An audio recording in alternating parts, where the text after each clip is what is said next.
பந்தம் எது சொந்தம்?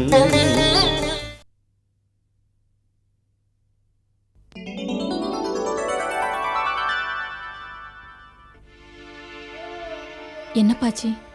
நம்பி போனது நடக்காமல் போச்சம்மா. ஏ மரியதாஸ் மாமா பணம் இல்லைன்ட்டாரா? ஏம்மா, நான் கேட்டு என்னைக்கு அவன் இல்லைன்னு சொல்லியிருக்கான்? இருந்தால் தானே கொடுக்குறதுக்கு. ஏன்பா நீங்க தானே சொன்னீங்க ஏதோ நகை வச்சிருக்காரு, அன்னைக்கு தரேன்னு சொன்னாருன்னு. முதல்ல இருந்தது சொன்னான், இப்போ இல்லையே. அது நான் வாயை திறந்து கேட்கறதுக்கு முன்னாடியே எல்லாத்தையும் அவனே விளக்கமாக சொல்லிட்டான். இந்த ஜகா இருக்கான்ல, அவனோட ஆட்டோ டியூ கட்டாதனால மார்வாடி பிடிங்கிட்டு போயிட்டான். ஐயோ! மரியதாஸ் எல்லா நகையும் வச்சு அந்த ஆட்டோவை ஜகாவுக்கு சொந்தமாக வாங்கி கொடுத்துட்ருக்கான். ரொம்ப நல்ல மனசு. அதை நினச்சா சந்தோஷமாக இருக்குது. ஆனால் நம்ம பிரச்சனை தீரலையே, அதை நினச்சா கஷ்டமாக இருக்குது. அவன் அந்த மாதிரி சொல்லும்போது அவன்கிட்ட நான் என்னத்தை பேச முடியும்? ஒன்றுமே கேட்காம திரும்பி வந்துட்டேன். ராமமூர்த்தி பொண்ணை ஆஸ்பத்திரியில் சேர்த்துட்டு டிஸ்சார்ஜ் பண்ணுறதுக்கு பணம் வேணும்னு கேட்குறாரு. கொஞ்ச நாள் பொறுத்து தரேன்னு கூட நாம் சொல்ல முடியாது. என்ன பண்ணுறதுன்னு தெரியல. நான் சொல்கிறேனே தப்பாக எடுத்துக்காதீங்கப்பா. லலிதாக்காக்கு கொஞ்சம் அவசரப்பட்டு பணம் அனுப்பிட்டீங்களோன்னு தோணுது. இப்போ ராமூர்த்தி சாருக்கு பணம் கொடுத்தாகணும். என்ன பண்ணுறது? ஏன்பா நான் மாமிக்கிட்ட போய் கேட்டு பார்க்கட்டா? வேண்டாமா, இத்தனை வருஷமாக இங்கே கொடுத்தனா இருக்கோம். என்னைக்காவது ஒரு நாளாவது நாம் காசு நம்மக்கிட்ட போய் நின்னதுண்டா? அந்த மாதிரி நாம் இருக்கிறதுனால தான் நமக்கு மதிப்பும் மரியாதை இருக்குன்னு நான் நினைக்கிறேன். அதை போய் இந்த நேரத்தில் நமக்கு எடுத்துக்கிறதா? வேறு வழி இல்லையப்பா. ராமூர்த்தி சார் சாதாரண நேரத்தில் கேட்டிருந்தாருன்னா ஒரு வாரம் 10 நாள் பொறுத்துங்கன்னு சொல்லலாம். அவர் பொண்ணை ஹாஸ்பிட்டலில் சேர்த்துட்டு கேட்டிருக்காரு. இப்போ அப்படி சொல்கிறது நியாயமா? நம்ம மாமி தானே, ஒன்றும் தப்பாக நினச்சிக்க மாட்டாங்க. நான் போய் கேட்டு வரேன். வணக்கம் மாமா. வாங்க மாப்பிள்ள. வாங்கத்தா. எல்லாரும் எப்படி இருக்கீங்க? எல்லாம் நல்லா இருக்கோம். நீங்கள் எப்படி இருக்கீங்க? நல்லா இருக்கேன் மாமா. லலிதா வரலையா? இல்லைத்த, ஆஃபீஸ் வேலையாக வந்தேன், அதான் கூட்டி வரல. மாமா, நீங்கள் பெரியவங்க, உங்களுக்கு தெரியாது எதுவும் இல்லை. நாங்கள் உங்களுக்கு அந்நியமும் இல்லை. லலிதா கேட்டாங்கிறக்காக பணம் அனுப்பினது தப்பு மாமா. அந்த டிடி எடுத்துகிட்டு வந்திருக்கேன், அதை கேன்சல் பண்ணி பணம் எடுத்துங்க. என்ன இருந்தாலும் எனக்கு ஃபோன் பண்ணி ஒரு வார்த்தை கேட்டிருக்கலாம். ஐயோ இல்லை மாப்பிள்ள, நியாயமாக பார்த்தா இது லலிதாவுக்கு சேர வேண்டிய பணம் தான். நீங்கள் கல்யாணம் ஆகி போகும்போதே இதை நாங்கள் உங்ககிட்ட ஒப்படைச்சிருக்கணும். இல்லைத்த, எங்கள் கல்யாணத்துக்காக நீ எவ்வளோ கஷ்டப்பட்டிருப்பீங்க, எங்கே கடன் வாங்கியிருப்பீங்கன்னு எனக்கு நல்லாவே தெரியும். மாமா, லலிதா நகை வாங்கன்னு ஆசைப்பட்டிருக்கா. அதை உங்ககிட்ட எப்படி சொல்கிறேன்னு யோசிச்சுட்டு எனக்கு ஸ்கூட்டருக்கு பணம் குறைஞ்சதா ஒரு பொய்யை சொல்லிட்டு உங்ககிட்ட பணம் கேட்டிருக்கா. அகிலாவுடைய லெட்டரை பார்த்தா நான் எல்லாமே தெரிஞ்சுக்கிட்டேன். ஆக்சுவலாக இதை திரும்ப உங்ககிட்ட ஒப்படைக்கலைன்னா நான் மனுஷனே இல்லை மாமா. இந்தாங்க இந்தாங்க மாமா, ப்ளீஸ் வாங்கிக்கோங்கப்பா. நாளைக்கே நமக்கு நல்ல காலம் வந்தால் கூட அக்கா ஆசைப்பட்ட மாதிரி இந்த நகையை வாங்கி போட்டுற மாட்டோமா? மாமா, என் ஒய்ஃப் செஞ்ச தப்புக்காக நான் உங்ககிட்ட மன்னிப்பு கேட்டுக்கிறேன். இல்லை மாப்பிள்ள, என் பொண்ணு செஞ்ச தப்புக்காக நான் உங்ககிட்ட மன்னிப்பு கேட்டுக்கிறேன். அத்தா ரொம்ப தேங்க்ஸ்.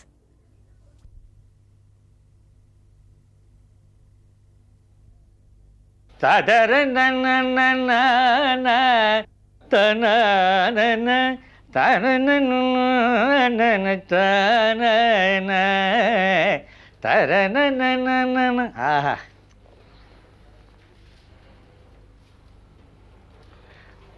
அண்ணே என்ன இது? வானத்தில் புகையை விட்டுட்டு இருக்கீங்க. இது வரைக்கும் நீங்கள் சிகரெட் பிடிச்சி நான் பார்த்ததே இல்லையே. டேய், ரேஞ்ச் ஏற ஏற நம்மளும் மாறிக்கிட்டே இருக்கணும்டா. இதெல்லாம் தெரியாதனால தான் நான் இன்னும் இப்படியே இருக்கிறேன். நேற்று வரைக்கும் நாயர் கடையில் அக்கௌண்ட் சொல்லி டீ குடிச்சிட்டு இருந்தீங்க, இன்னைக்கு கூல்ட்ரிங்க்ஸா? டேய், என் ஸ்டேட்டஸ்க்கு கூல்ட்ரிங்க்ஸ்லாம் ரொம்ப கம்மிடா. இன்னும் 10 நாளை பாரு, நம்ம ரேஞ்சையே ஏற்றி காட்ட போகிறேன். அண்ணே, எனக்கு என்னமோ ரொம்ப பயமாக இருக்குண்ணே. திடீர் அதிர்ஷ்டத்தை நம்பக்கூடாதுன்னு சொல்லுவாங்க. மாமியை நாம் ஏமாற்றிட்டு வந்த விஷயம் வெளியில் தெரிஞ்சுது, அப்புறம் கம்பி எண்ண வேண்டியது தான். மாமியை நம்ம ஏமாத்தணும்னு யாரா சொன்னது? நம்ம மேலே உள்ள பிரியத்தில் மாமியே மனம் வந்து அவங்க சொத்தை நம்ம பேரில் எழுதி கொடுத்துருக்காங்க. தாய் பத்திரம் நம்மகிட்ட இருக்குது, பவர் ஆஃப் அட்டர்னி எழுதி வாங்கியாச்சு. போதாததுக்கு வெள்ளை பேப்பரில் கையெழுத்து போட்டு கொடுத்துக்கிறாங்க. இது போதாதா? எந்த கோர்ட்டில் வேணா தைரியமாக போய் நிற்பேன்டா. எனக்கு என்ன பயம்னா, மாமி வீட்டு மாப்பிள்ளை மிலிட்ரியில் இருக்காருன்னு சொல்லிச்சே, அந்த ஆளு பாட்டுக்கு வந்து துப்பாக்கி எடுத்து டப்பு டப்புன்னு 2 பேரையும் சுட்டுட்டு போயிட்டான்னா என்ன பண்றது? டேய் நான் சொல்றது கேளு. வேதமாமி வீட்டை விற்றா இன்னைக்கு 50 லட்ச ரூபா கிடைக்கும். அந்த 50 லட்ச ரூபா கையில் வந்துச்சுன்னு வச்சுக்கோ, நம்மளை சுற்றி ஒரு 10 பேரை பாதுகாப்பாக நிற்க வச்சுருவோம். அப்புறம் ஒருத்தரும் நம்மளை ஒன்றும் பண்ண முடியாது. அப்படியே போலீஸ் வந்ததுன்னு வச்சுக்கோ, 1 லட்ச ரூபா செலவாக போகுது. போனா போயிட்டு போடா. எப்படின்னா உங்களுக்கு இவ்வளவு தைரியம் வந்துச்சு? டேய் நேரம் ஒர்க் அவுட் ஆக ஆரம்பிச்சிச்சுடா. நம்ம நல்ல நேரம், மாமிக்கு கெட்ட நேரம், மாமியோட கெட்ட நேரம், நமக்கு நல்ல நேரம் என்ன சொல்கிறேன்? ஐயோ, உங்க அறிவு யாருக்கண்ணே வரும்? இன்னும் போக போக பார், நம்ம பிஸ்னஸ் இன்டர்நேஷனல் லெவலில் எப்படி இம்ப்ரூவ் பண்ணி காட்டுறேன்னு. அண்ணே, அப்ப என்னையும் கொஞ்சம் கூட வச்சுங்க அண்ணே. நீ இல்லாமையாடா? நீ தானே என் வலது கை இடது கை எல்லாமே நீ தான். அண்ணே, காலில் விழுந்துட்டே. டேய் இன்னைக்கு இதயத்தோட காலுக்கு தாண்டா மவுசு ஜாஸ்தி. நீ ரொம்ப நல்லா இருப்ப.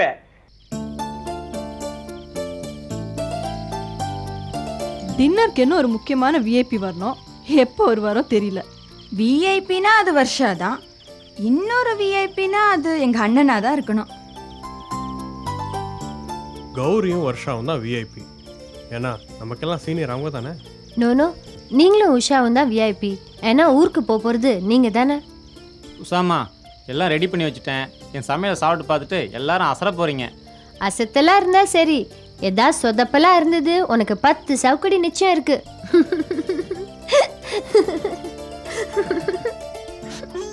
என்ன வர்ஷா, இவ்வளோ நேரம் ஆச்சு, இன்னும் ஆளை காணும். அது அப்படிதான், சுத்தமாக பஞ்சுவாலிட்டியே ஃபாலோ பண்ணுறது கிடையாது. எப்போ பார்த்தாலும் கடைன்னு இருக்கும். கௌரி வந்தா டின்னர் ஸ்டார்ட் பண்ணலாம். நான் வேணா ஃபோன் பண்ணட்டா? நோனோ, நான் ஃபோன் பண்ணுறேன். இல்லை, அவர் வரும்போது அவருக்கு ஒரு ப்ளசன்ட் சர்ப்ரைஸாக இருக்கட்டுமே தான் அவருக்கு தெரியாமல் உங்களை இங்கே வர சொன்னேன்.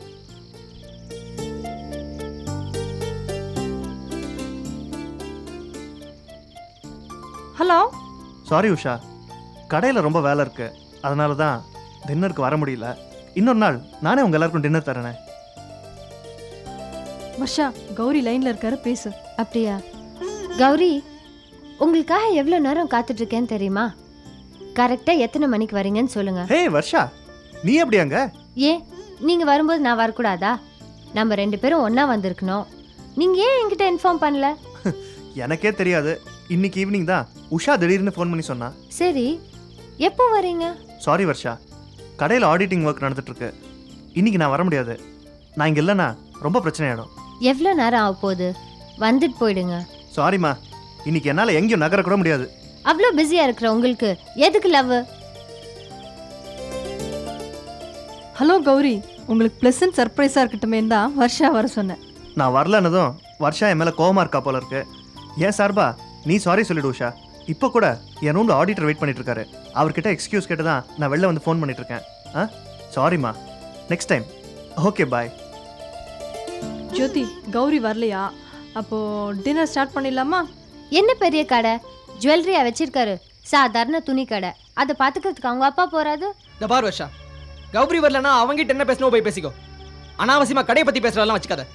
எங்க கடையோட மதிப்பு என்ன தெரியுமா உனக்கு? இது பார், கௌரி நான் கல்யாணம் பண்ணிக்க போறவர். அவர் சம்பந்தப்பட்ட விஷயத்துல நான் எப்படி வேணாலும் பேசுவேன். நீ உன் வேலையை பாரு. கௌரி வரலவர்னா அவங்ககிட்ட போய் பேசு. அனாவசியமா என்கிட்ட பேசி என்ன டென்ஷன் பண்ணாத. ஏய் வர்ஷா, விடு என்ன உஷா. வர்ஷா,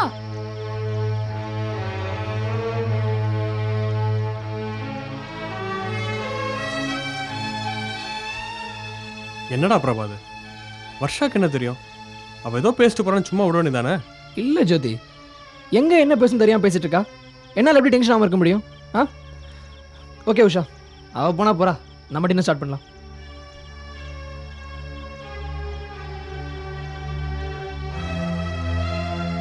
முத்து, எல்லாத்தையும் கொண்டு வா.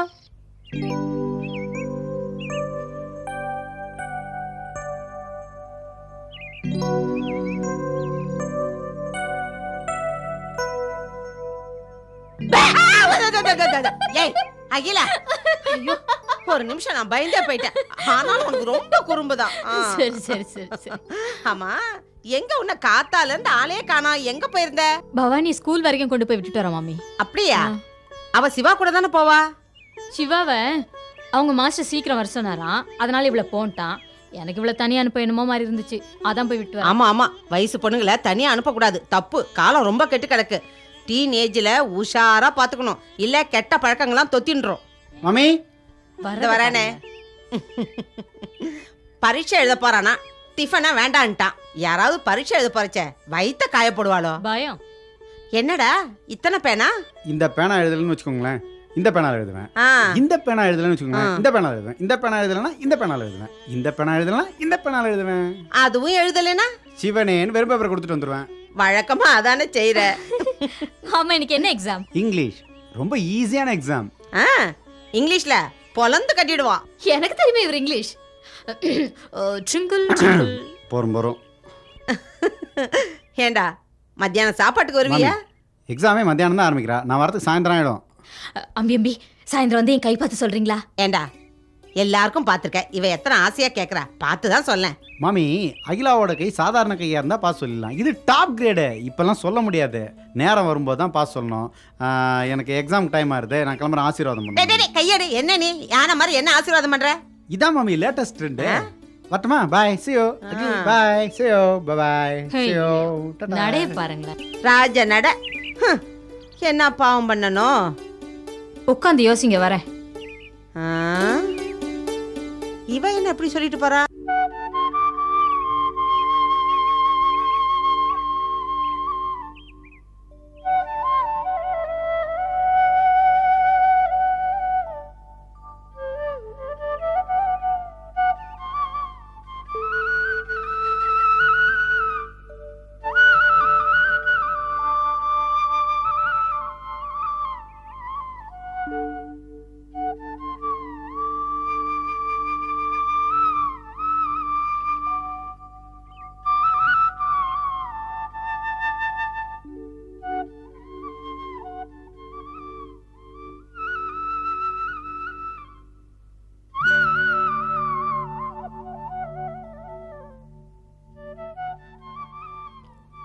அண்ணா, நீ மெட்ராஸில் படிக்கிற, லீவ் டைம் மட்டும்தான் நம்ம ஊருக்கு வர.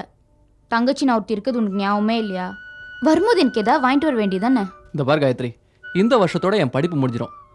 நல்லபடியாக அடுத்த வருஷம் எனக்கு ஒரு நல்ல வேலை கிடச்சுன்னு வச்சுக்க, நீ கேட்கறதெல்லாம் வாங்கி தரேன், போதுமா? ஆமாம், அதுக்குள்ளேயே நான் கல்யாணம் பண்ணிட்டு என் மாமனார் வீட்டுக்கு போயிடுவேன். போயேன், அங்கே வந்து வாங்கி தரேன். இதை பார் காயத்ரி, நம்ம அப்பா அப்போ தான் நல்லா தெரியும் இல்லை? எனக்கு மாச செலவுக்கு 2000 ரூபாய் ஆகுது, ஆனால் இவர் 1000 ரூபாய் கொடுக்குறாரு.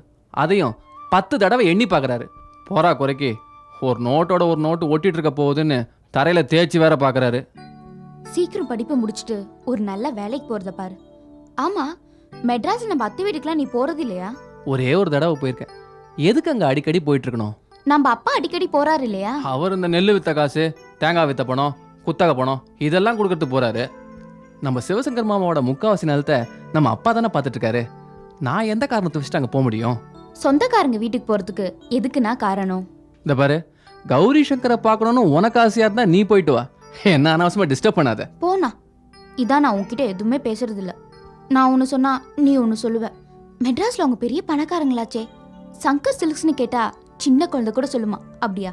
சிவசங்கர் மாமா மட்டும் இல்ல, நம்ம கௌரி, பிரபா எல்லாருமே ரொம்ப பிஸியா இருக்காங்க. அதனால தான் நினைச்ச நேரத்துல என்னால கூட அவங்களை போய் பார்க்க முடியறது இல்ல.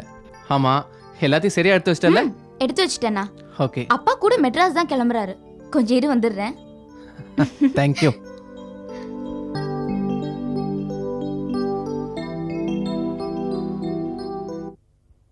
அப்பா, நீங்களும் மெட்ராஸ் வர போறீங்களா? ஆமாண்டா, அங்கே தான் புறப்பட்டுருக்கேன். என்ன தான் வீட்டில் விட்டுட்டு நீ ஹாஸ்டலுக்கு போ. சரிப்பா. இப்போ எதுக்கு நீங்கள் திடீர்னு ஊருக்கு போகணும்? குத்தகை பணம் அடுத்த மாதம் தானே கொடுக்கணும். பணம் கொடுக்க போல வாங்க போகிறேன். நம்ம பொண்ணு காயத்ரிக்கும் அவங்க பையன் கௌரி சங்கருக்கும் நிச்சயம் பண்ண போகிறேன். பொண்ணை கொடுத்து பொண்ணை எடுத்தோம் வை, அப்போ நம்ம கோடீஸ்வரம் தானே. உங்கள் ஐடியாலாம் நல்லா தான் இருக்குது, ஆனால் நடக்குமான்னு யோசிங்க. இவ யாருடைய வாபசகரமாக பேசிக்கிட்டு நானே கஷ்டப்பட்டு 10 நாளாக யோசித்து மாஸ்டர் பிளான் போட்டு வச்சுருக்கேன். போய் பட்டுன்னு பேசி கல்யாண தேதியை நிச்சயம் பண்ணிட்டு வந்துட மாட்டேன். பகல் கனவு காணாதீங்க. அவங்க உங்களை நிலத்தை பார்த்துக்கிற குத்தகைக்காரனா தான் நினச்சிக்கிட்டு இருக்காங்க. நீங்கள் தான் என்னவோ அக்கா அத்தான்னு உறவு கொண்டாடிக்கிட்டு இருக்கீங்க. போடி போகத்தை விட, நானும் எங்கள் அக்காவும் பாசமலர் சிவாஜி சாவித்திரி மாதிரி. அதை விடு, நான் போனேன் வை, அத்தான் உயிரையே விட்டுடுவார். உனக்கு என்னடி தெரியும், மாட்டு தொழுவத்தில் வாழ்க்கையை நடத்துகிறவ நீ. அக்கா தம்பி உறவெல்லாம் சரிதாங்க, ஆனால் சம்பந்தம்னு வரும்போது எல்லாம் மாறி போயிடுங்க. இதெல்லாம் எனக்கு எதுக்குங்க, நான் என்னோட விஷயத்த சொல்லிடுறேன். அது என்னடி உன் விஷயம்? அக்கா லெட்டர் எழுதியிருக்காங்க, அம்பாசமுத்திரம் சொக்கலிங்க பிள்ளை தெரியும்ல, அவர் பையனுக்கு நம்ம காயத்ரியை கேட்குறாங்களாம். நல்ல இடம் தேடி வருதுங்க, இதையே முடிச்சிடலாம். சொக்கலிங்கம் ரோலர் ஓட்டிட்டு இருந்தானே அவன் தானே? இப்போ அவர் கவர்மெண்ட் கான்ட்ராக்ட் எடுத்து பண்ணுறாராம். நல்ல வசதிங்க. பையனும் படிச்சுட்டு ஏதோ பிஸ்னஸ் பண்ணுறானா. என்ன பிஸ்னஸ் பண்ணுறான்? ரோலருக்கு டயர் தயாரிக்கிற கம்பெனி வச்சுருக்கானா? ஏதோ டிரைவராக இருந்து குண்டும் குழியுமா இருக்கிற ரோட்டை தாறு கல் மண் போட்டு அடிக்கிற கான்ட்ராக்ட் எடுத்து இப்போ தான் 4 காசு சேர்த்து வச்சுருக்கிறான். திடீர் பணக்காரனுக்கு என் பொண்ணை கொடுக்க சொல்கிறியா? இதை பாரு, அத்தான் பையனுக்கு என் பொண்ணை கொடுத்து கோடீஸ்வரம் ஆகணுன்ற கனவுல வாழ்ந்துட்டுருக்கேன் நான். உறவுக்காரங்களை பற்றி பேசி என்னை கோவப்படுத்தாதே.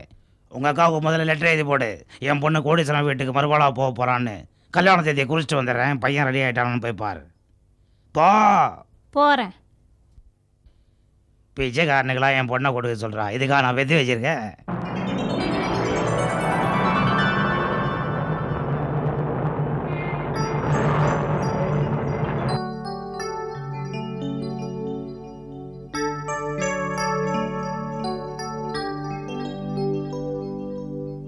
போதும்.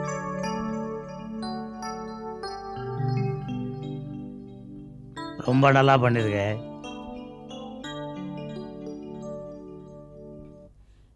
ஏன் கணேசா, வந்தது தான் வந்தேன்.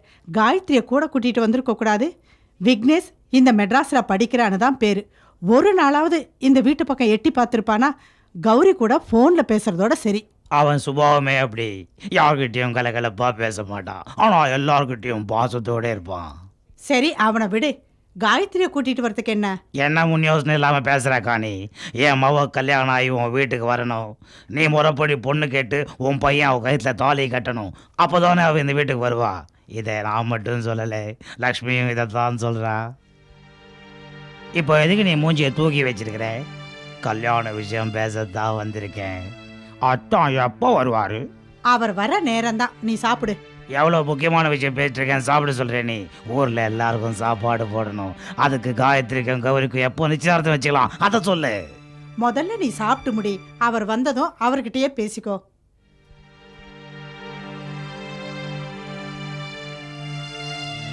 என் பொண்ணு உன் வீட்டுக்கு மறுமலா வருதுல, உனக்கு இஷ்டம் இருக்கா இல்லையா, அதை சொல்லு. இஷ்டம் இல்லைன்னா சட்டுன்னு சொல்லிட்டு நான் பட்டுன்னு போயிடுறேன். வாப்பா கணேசா, எப்போ வந்த? வாங்கத்தான், கடைக்கே வந்து பார்க்கலாம்னு நினச்சேன். அக்கா தான் சொல்லிச்சு நீங்கள் வீட்டுக்கு வந்துடுவீங்க. உட்காரு உட்காரு. பரவாயில்ல தான், உட்காருப்பா. உங்கள் முன்னால் நான் என்னைக்கு உட்காந்துருக்கேன். அதான். அட சரிதாப்பா, உட்காருப்பா. ஏதோ நீங்கள் சொல்கிறீங்களேன்னு உட்காடுறேன். வீட்டில் எல்லாரும் சௌக்கியமாக இருக்காங்கல்ல? எல்லாம் சௌக்கியமாக இருக்காங்க. தான் காயத்ரிக்கு கல்யாண வயசு வந்துடுச்சு, நம்ம கௌரிக்கு சம்பந்தம் பேசலான்னு வந்திருக்கேன். சொந்தம் விட்டு போகக்கூடாதுன்றதில்ல, நானும் லட்சுமியும் ரொம்ப உறுதியாக இருக்கிறோம். தான் வந்த விஷயத்த பட்டுன்னு சொல்லிட்டேன். இப்போ நீங்கள் தான் ஒரு நல்ல முடிவு சொல்லணும். கௌரிகிட்ட இது விஷயமா பேசிட்டேன், ஆனால் காயத்ரி தன்னளவுக்கு படிக்கலையே நம்ம ஃபீல் பண்ணுறான். அதனால் ஏன்பா, அவனுக்கு பிடித்தமில்லாத விஷயத்தில் நான் எப்படி அவனை கம்பல் பண்ண முடியும்? என்னத்தான் விளையாடுறீங்க? உங்கள் பையனுக்கு பிடிக்கலைங்கிறதுக்காக என் பொண்ணு கழுத்தை நெரிச்சு கிணத்துலையா தள்ள முடியும்? இதை பாரு கணேசா, கல்யாணம் முடிஞ்சதால் நம்ம கடமை முடிஞ்சு போயிடும். அதுக்கப்புறம் பிடிக்கலன்னு சொன்னால் என்ன பண்ணுவேன்? எனக்கு என்னவோ கௌரி தனக்கு பிடிக்கலன்னு சொன்னதுக்கப்புறம் மேலும் இதை பற்றி பேசுறது வேஸ்ட்டுன்னு தோணுது. இந்த வீட்டுக்கு மருமகளாக வந்து வாழ போகிற பொண்ணுக்கு படிப்பு எதுக்கு? என் பொண்ணுக்கு அழகு இல்லையா, அறிவு இல்லையா, அவளுக்கு என்ன குறைச்சல்? காயத்ரி எங்கள் வீட்டுக்கு மருமகளாக வரணும்னு எங்களுக்கு ஆசைதான். ஆனால் அவனுக்கு பிடிக்கலன்னு சொன்னதுக்கப்புறம் நாங்கள் என்ன பண்ண முடியும்? என் பொண்ணையே உன் பையனுக்கு பிடிக்கலன்னா வேற எந்த பொண்ணை பிடிக்க போகுது? உங்கள் வீட்டுக்கு என்ன மருமவா ஆகாஸ்லேருந்து வந்து குதிக்க போகிறாளா? இந்தாப்பா, இதுக்கு மேலே நீ பேசிக்கிட்டு இருந்தீங்கன்னா அது வேஸ்ட்டு. கௌரி சங்கருக்கு நாங்கள் வேறு இடத்துல பொண்ணு பார்த்து ஏற்பாடு பண்ணியாச்சு. பேஷ், அதான் ரொம்ப பேஷ். இத்தனை வருஷம் என் நிலத்தோட உங்கள் நிலத்தையும் சேர்த்து பார்த்துக்கிட்டதுக்கு நல்லா நன்றியை காட்டிட்டீங்க. இனிமேல் இந்த வீட்டு படி மிதிக்க மாட்டேன். அறுவடை முடியட்டும், உங்கள் நிலத்தை உங்ககிட்டே ஒப்படைச்சிடுறேன். இனிமேல் நமக்குள்ள இந்த மாமன் மச்சான் உறவும் வேணாம், ஒரு மண்ணும் வேணாம். அதான் கையை கை விட்டால வரேன். தம்பி. என்ன தம்பி?